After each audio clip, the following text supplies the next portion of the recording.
tempat-tempat yang tidak difungsikan, Ustaz, nantinya akan membawa tempat tersebut menjadi angker atau bagaimana itu, Ustaz? Ya jelas dimanapun sih, nggak hanya di tempat ini aja. Apalagi kalau tempatnya memang dulunya dijadikan sebuah tempat ritual gitu. Ya jelas jejak-jejak itu masih ada.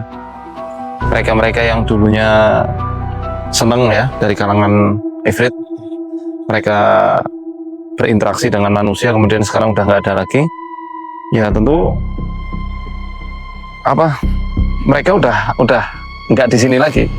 Cuma saya khawatirnya karena dulunya pernah ada kemudian benar-benar langsung hilang gitu aja. Mereka itu kayak bikin makar gitu loh ke warga-warga sekitar. Khawatirnya ini kan baru asumsi saya pribadi. Semoga sih nggak kayak gitu. Apapun dia kan berarti harus digencarkan dakwah tauhidnya. Jangan malah difungsikan lagi, jangan.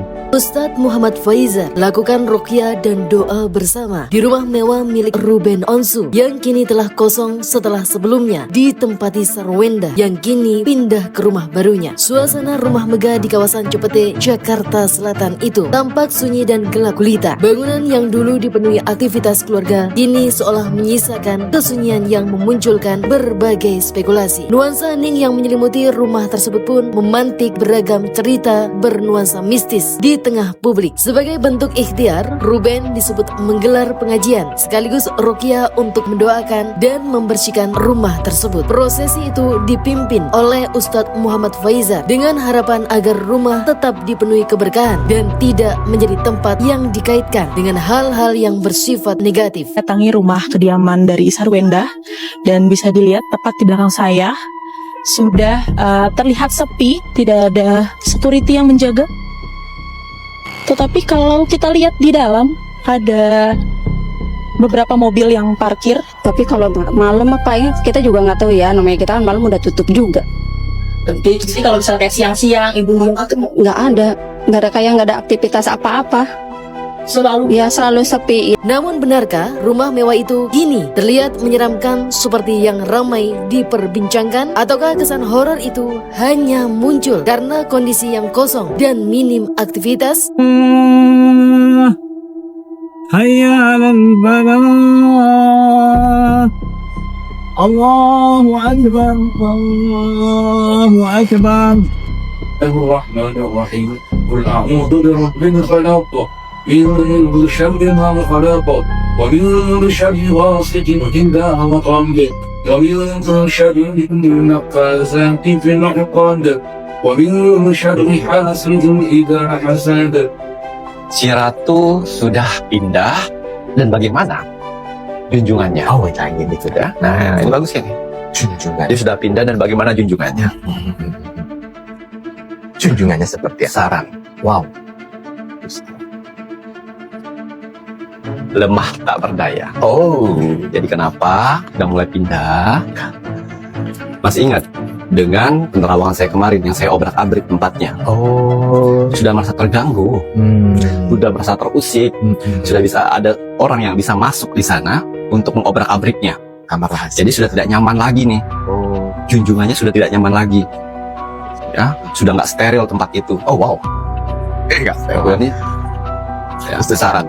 Dan sudah sosok laki-laki berjubah lemah. Dan yang 8 itu kan sudah saya lepaskan ikatannya. Ya, dia sudah terlindung yang akan dijadikan sumber itu. Nah, dan meminta tempat baru. Meminta tempat baru. Perkilatlah dia mencari itu. Wan ada. Ya, kan dapat kok. Jadi ya dia pindah, junjungannya pun pindah. Pastinya ya, Ki. Ya, tempatnya tetap di lantai 2. Oh, lantai 2. Dari kamarnya paling pojok. Oh, lantai 2. Kamarnya paling pojok. Tuh. Ya. Jadi terusik. Mulai tempatnya itu, tempat junjungannya terusik. Diobrak-abrik ngoten ya, Ki. Ya. Obrak-abrik lagi nanti. Nah, itu ya. Sampai kemana? Mau ya, lubang sempit. Sampai kemana? Ya. Datangin selagi kamu ingin mencelakakan orang lain, saya akan obrak-abrik. Tapi kalau ingin mencelakakan keluargamu sendiri, ya silakan. Ya. Nanti akan lihat ya. Iya. Siapa yang pengganti 8 itu? Oh, sangat menarik sekali ini yang menarik banget ya Ki ya. Pengganti si 8. Hujan di malam hari, kesedihan. Ini ada 5. Hujan. Oh, hujan itu 5 ini ya. Persembahan. Oh, wow. Ini ada wanita yang memberikan persembahan. Ya. Dan di belakang yang mengantar. Ya. Jadi tidak bisa 8 itu lagi. Dia akan memberikan persembahan. Persembahannya yang mana? Yaitu 5 tadi, pedang-pedang belakang. Permohonan. Siapa? Ada yang sering, yang gacor sekali itu wanita. Ya. Wah, wanita yang gacor pada saat live. Oh ya. Kedua, ya. Dua-duanya yang gacor nih kok Ki? Yes. Oh ya ampun. Kalau yang 3 saya nggak kenal. 3 saya nggak kenal. Jadi 5 totalnya. Oh, Di tempat yang baru itu. Di tempat yang baru itu disiapkan.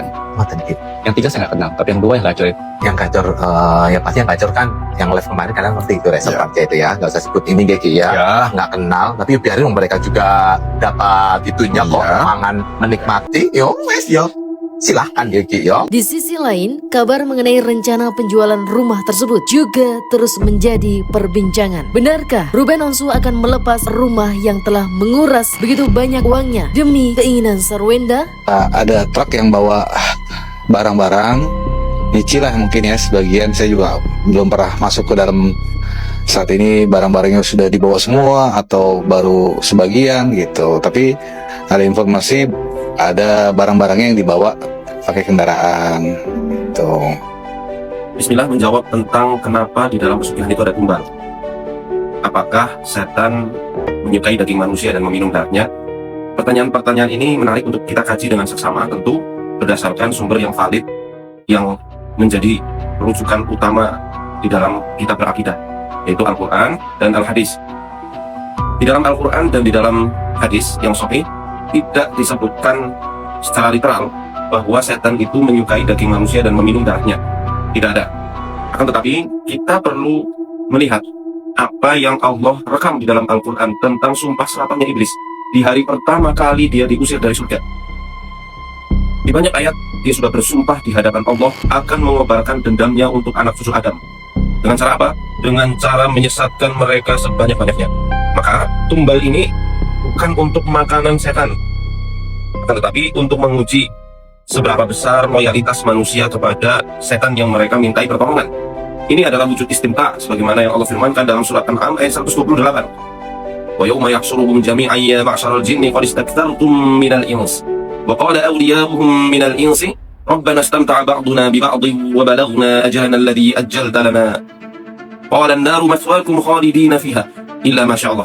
Nah, di ayat ini dikatakan di hari ketika Allah menghimpun mereka semua, jin, manusia, maka Allah berfirman kepada jin, wahai jin, mengapa kalian banyak menyesatkan manusia? Maka yang menjawab adalah teman-teman mereka dari kalangan manusia, wahai Rabb kami, dulu semasa kami di dunia, kami telah menyenangkan satu sama lain hingga ajal yang telah engkau tetapkan untuk kami. Bagaimana wujud istimtahnya?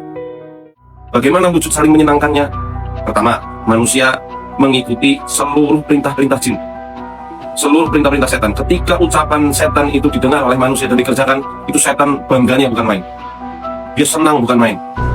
Adapun kesenangan yang didapat oleh manusia adalah fasilitas-fasilitas sihir yang didatangkan dari para setan. Termasuk dalam konteks pesugihan ini, bukan setan itu memberikan uang, tidak demikian konsepnya.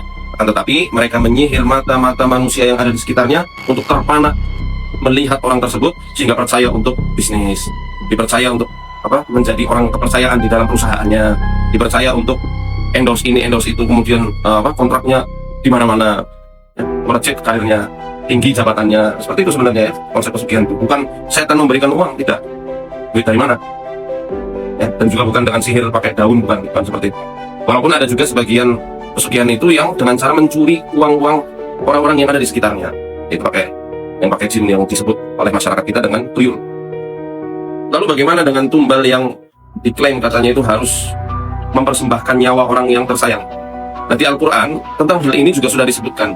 Masih di surat yang sama, surat Al-An'am ayat ke-137. Wa kadzalika zayyana likatsirin minal musyrikina qatla auladihim syurakaa'uhum liyurduhum wa liyalbisu 'alaihim dinahum. Dan demikianlah setan-setan yang menjadi sekutu-sekutu mereka menghiasi perbuatan kaum musyrikin untuk menghilangkan nyawa anak-anak mereka. Untuk apa? Untuk membinasakan orang-orang musyrik dan juga mengacaukan agama mereka.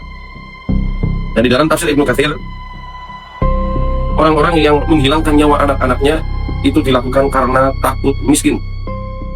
Konteksnya hampir mirip seperti orang-orang yang melakukan pesugihan. Mereka menyembah berhala-berhala mereka menyembah setan-setannya, ya. Kemudian menghilangkan nyawa orang-orang yang mereka sayangi, orang-orang yang berjasa dalam kehidupan mereka, atau bahkan orang-orang yang tidak bersalah dan tidak tahu menahu tentang ritual tersebut, ditumbalkan gara-gara takut miskin, takut sengsara hidupnya. Na'udzubillah min dzalik. Dan itu perbuatan dosa yang amat sangat menghancurkan dan amat sangat dimurkai Allah. Rasulullah SAW dalam hadis riwayat Imam Muslim, beliau mengatakan, beliau bersabda, la'anallahu man dzabaha li ghairillah. Allah melaknat siapa saja yang menyembelih atas nama selain Allah. Dalam Musnad Imam Ahmad dikatakan ada orang masuk neraka gara-gara mengorbankan seekor lalat. Lalu bagaimana kalau hanya gara-gara seekor lalat aja bisa membuat seseorang masuk ke dalam neraka? Bagaimana halnya dengan mereka yang menumbalkan ayam semani, kerbau, bahkan nyawa manusia yang tidak bersalah? Maka jangan sampai terjebak dan tertipu ritual-ritual pesugihan.